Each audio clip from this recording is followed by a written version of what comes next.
Hai, konnichiwa, Sapri des.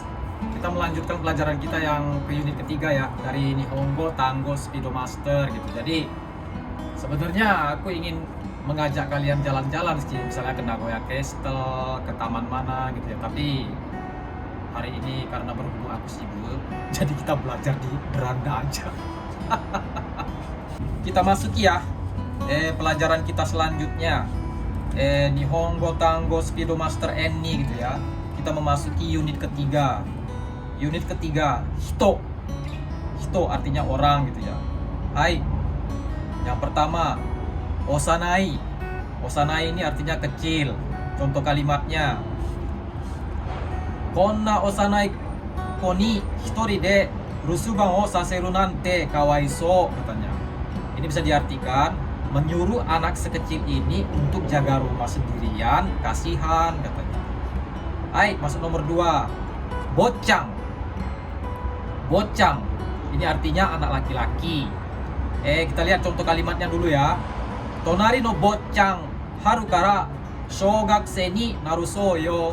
Ini bisa diartikan anak laki-laki tetangga mulai musim semi ini mau masuk SD katanya loh katanya. Hai, bocang. Bocang ini ya di buku kita ini cuma diartikan anak laki-laki, tapi bocang ini memiliki nuansa dan makna tersendiri gitu. Jadi bocang ini anak laki-laki dari keluarga yang berada, dalam arti lain anak orang kaya. Jadi nggak bisa kita memanggil anak laki-laki itu semuanya dengan kata bocang gitu. Jadi kita harus melihat situasi kondisinya sebelum menggunakan bocang ini. Misalnya kalau kelihatan oh ini anak kecil ini jalan bersama orang tuanya, yang orang tuanya itu kelihatannya orang yang berada gitu, ataupun kita kenal duluan memang orang tuanya itu orang berada, kita bisa manggilnya bocang terhadap anak laki-lakinya. Dan kemudian ya bocang ini bukan hanya digunakan untuk anak kecil aja gitu. Pokoknya dia bisa digunakan untuk anak seseorang yang dari keluarga yang berada ataupun keluarga yang kaya gitu. Jadi nggak peduli hanya anak kecil aja gitu. Misalnya ada seorang presiden direktur ya kan, dia itu menjadi presiden direktur karena dari orang tuanya, dari kakeknya ya. Misalnya sebelumnya tuh kakeknya tuh presiden direktur, kemudian orang tuanya, bapaknya itu presiden direktur, kemudian dianya turun menurun jadi presiden direktur. Makanya itu walaupun dia udah berumur tetap bisa dipanggil bocang. Anu sacho bocang deso katanya, orang Jepang suka ngomong kayak gitu. Jadi misalnya itu anak laki-laki itu kan direktur itu kan bocang katanya, anak laki-laki yang orang berada ataupun anak dari turun menurun yang kaya gitu kesannya gitu. Makanya bocang ini kalian harus hati-hati menggunakannya. Kadang-kadang ya misalnya maaf orang biasa ataupun orang nggak berada ataupun orang yang nggak punya, orang miskin, kalian panggil bocang itu bisa gimana gitu kesannya gitu kan. Jadi harus bisa memilih tempat yang menggunakan untuk bocang ini. Hai, masuk nomor 3. Sedai. Sedai ini artinya generasi. Contoh kalimat wakai sedai, sedai kotai. Ini bisa diartikan generasi muda, penggantian generasi. Masuk nomor 4. Seijin, orang dewasa. Orang dewasa ya, seijin ini berkesan formal gitu.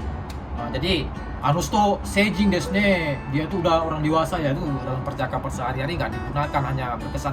Seijin ini digunakan untuk dalam bentuk tulisan gitu. Jadi kalau misalnya mengatakan orang dia tuh orang udah dewasa kan gitu kan, cukup dengan menggunakan otona.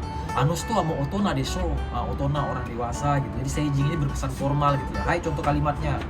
Seijinski, upacara menginjak usia dewasa. Di Jepang ini ya, seijinski itu upacara menginjak usia dewasa itu dilakukan pada umur 20 tahun. Biasanya mereka itu mengadakan upacara menginjak dewasa ini di lingkungan mereka, di RW mereka, di RT mereka gitu kan, di distrik mereka gitu kan. Jadi itu pas umur 20 tahun pada tahun tersebut mereka akan mendapat undangan gitu dari pemerintah daerah untuk kumpul di sebuah aula gitu kan, untuk mengadakan seijinski, upacara menginjak dewasa. Disitulah kesempatan mereka untuk reuni, ketemu dengan teman SD-nya, teman kecil waktu sepermainnya gitu ya. Karena seijin ya dewasa ataupun orang dewasa ya di Jepang ini itu anggap aja semuanya itu umur 20 tahun, dan katanya tahun depan itu ada mau perubahan undang-undang lagi gitu. Jadi di Jepang ini umur 20 tahun baru bisa minum alkohol, 20 tahun, umur 20 tahun baru bisa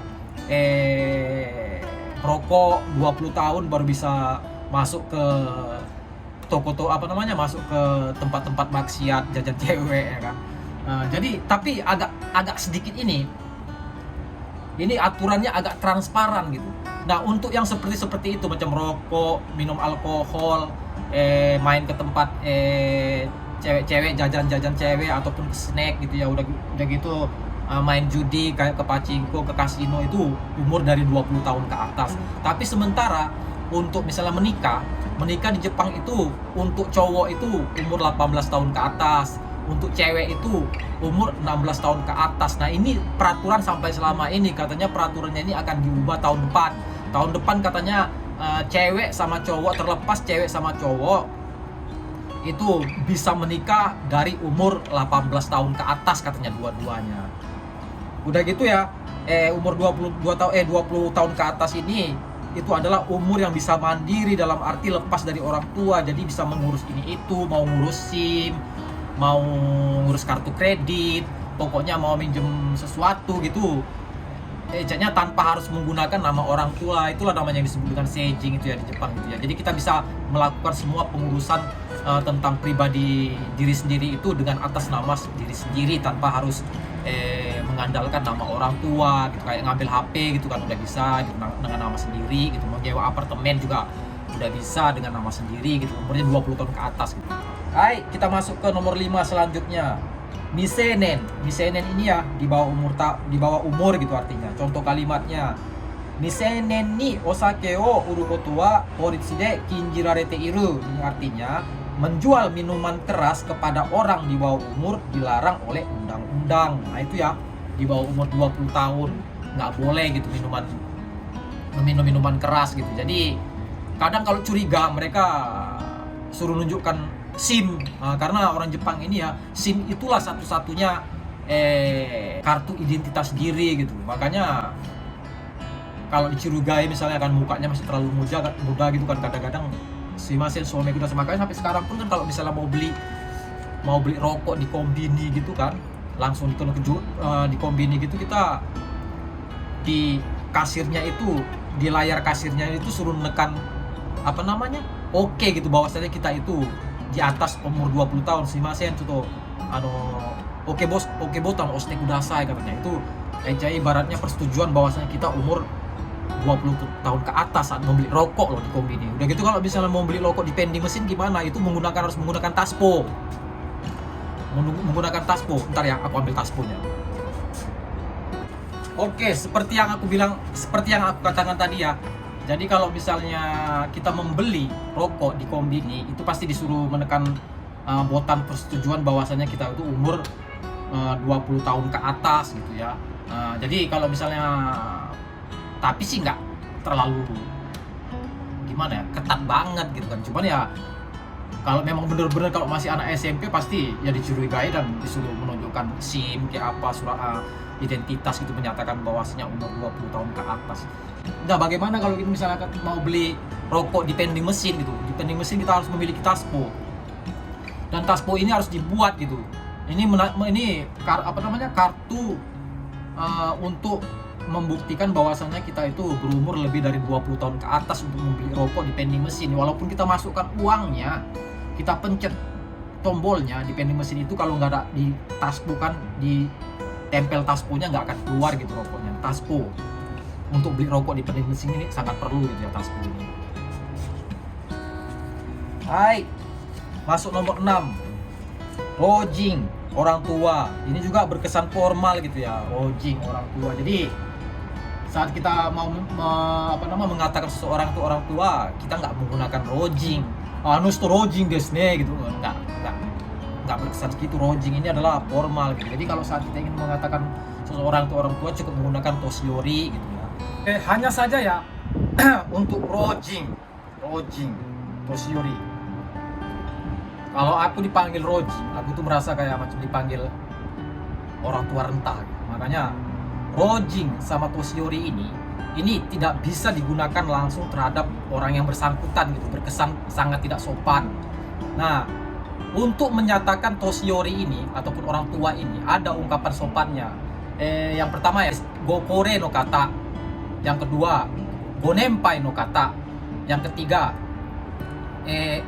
otoshio meshita kata. Nah, 3 ini ungkapannya. Tapi rata-rata yang digunakan untuk customer service ya, misalnya pelayan toko terhadap orang tua yang udah tua gitu kan, biasanya mereka menggunakan gonenpai no kata. Jadi kita harus hati-hati gitu ya, jangan ngomong rojing ataupun toshiori terhadap orang yang bersangkutan. Jadi kita itu sangat nggak sopan banget gitu.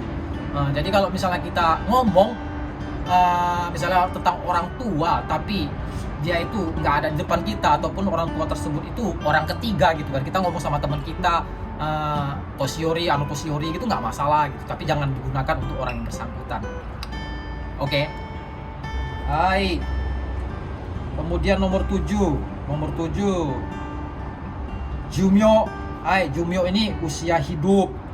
Contoh kalimat heikin jumyo, rata-rata usia hidup. Nah, jumyo ini ya tidak hanya digunakan untuk manusia tapi bisa juga digunakan untuk hewan. Misalnya neko no jumyo, umur hidup, usia hidup kucing gitu kan. Jadi bisa digunakan untuk hewan juga.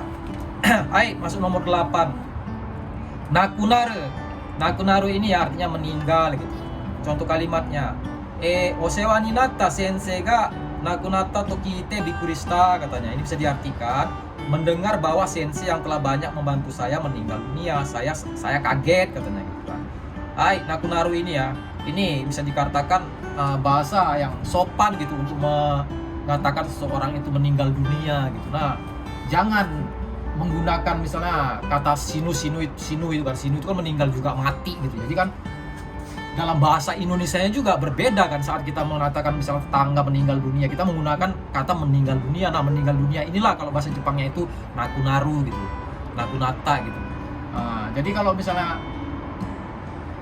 tetangga meninggal kita menggunakan shinda gitu, nggak berkesan, nggak sopan gitu.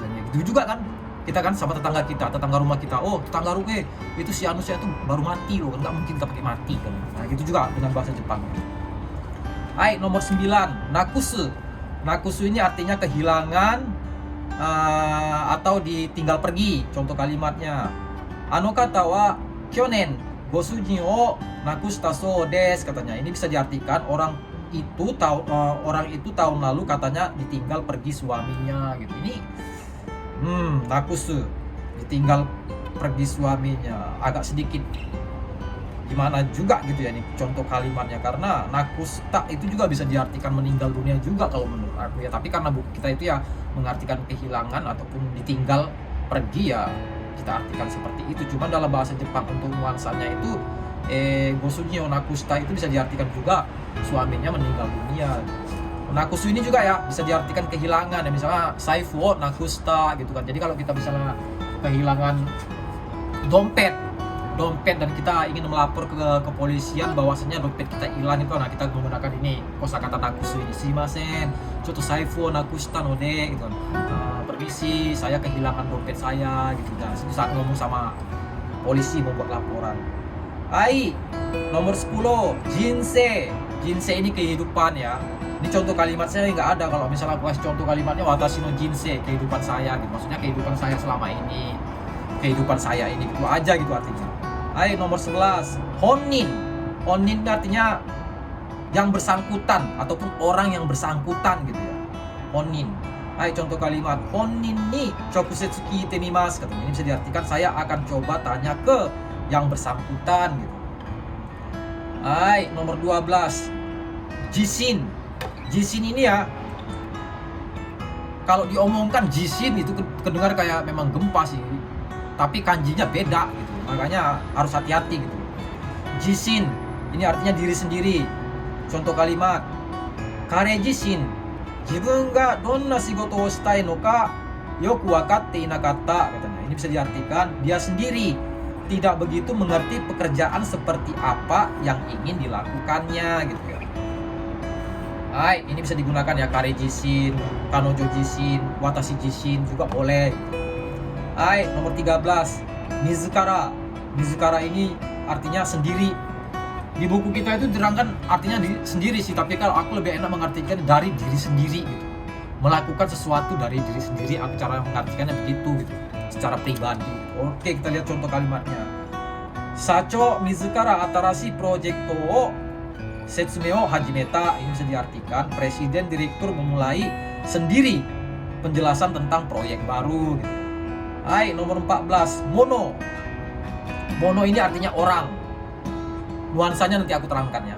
Contoh kalimatnya, shimasen, sakihodo odenwa shita mono desu ga. Katanya ga ini menunggu respon ya. Berkesan menunggu respon. Ini diartikan, maaf, saya orang yang menelepon tadi. Ini contoh pertama. Contoh kedua, tsuyoi mono ga katsu no dewa nai, katta mono ga tsuyoi no da. Ini bisa diartikan orang yang kuat bukan berarti akan menang. Orang yang menanglah yang kuat gitu. Nah, ini Megan ini ya.